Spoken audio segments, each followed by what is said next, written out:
Архитектонско интервенирање на црквата Свети Архангел Михаил во Непроштено и Хаџи Беј џамијата во Битола. Зафатите ќе се реализираат следната година, а се дел од проектот "Обновувајќи го минатото, ја градиме нашата иднина". Проектот се реализира преку невладината организација ЧИС со седиште во Палермо, Италија, а со финансиска поддршка од Европската унија. Ќе се работи на обновување на културни добра оштетени во рамките на конфликтот во 2001 година. Нашата организација, меѓународна соработка Југ-Југ, во Македонија е веќе присутна десетици години, така да, поготово во регионот на Тетово, перманентно со различни проекти финансирани од страна на италијанската влада и сега од страна на Европската комисија. Локален партнер на проектот е Центарот за развој и унапредување на јавниот живот од Тетово.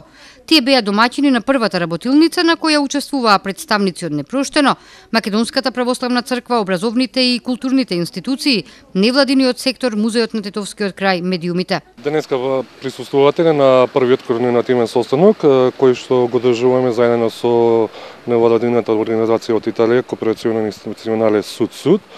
И на овој состанок ќе се формира координативното тело составено од представници од институции, организации, од невладиниот сектор, од селото Непроштено, представници од Македонската православна црква и други кои ќе имаат за задача во следниот период да ги координираат работите околу обновувањето на црквата Свети Архангел Михаил во село Непроштено.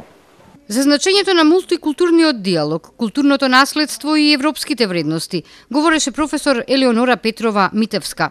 Меѓукултурниот диалог пред се бара посветеност од граѓаните, од цивилниот сектор, од секој поединец за можноста да се реализира еден таков проект. Меѓукултурниот диалог всушност представува добра волја и толеранција и желба различни етнички заедници, различни религиозни групи, различни култури да почнат да комуницираат помеѓу себе во добра мисла. Мислам дека Република Македонија е целата една мултикултурна средина и дека тука со векови налазат постоел меѓукултурен диалог. Затоа сметам дека многу лесно може да се реализира повторно таков проект, се разбира со добра волја на сите граѓани на Републиката. Кои се оние основни предуслови? Дали живеењето башка или живеењето заедно?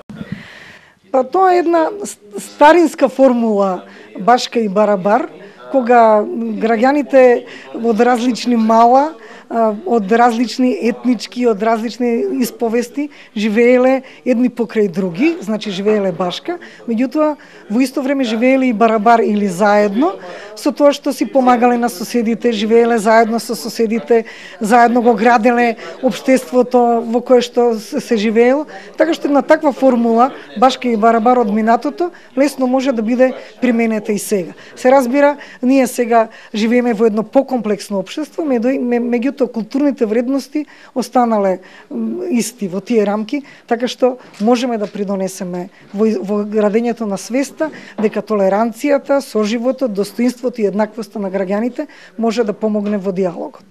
Реализацијата на проектот ќе се одвива во 2013-тата. Покрај реконструкцијата на верските објекти, предвидени се обуки и работилници на кои ќе се едуцираат учесниците за културните вредности на различните ентитети и вероисповеди.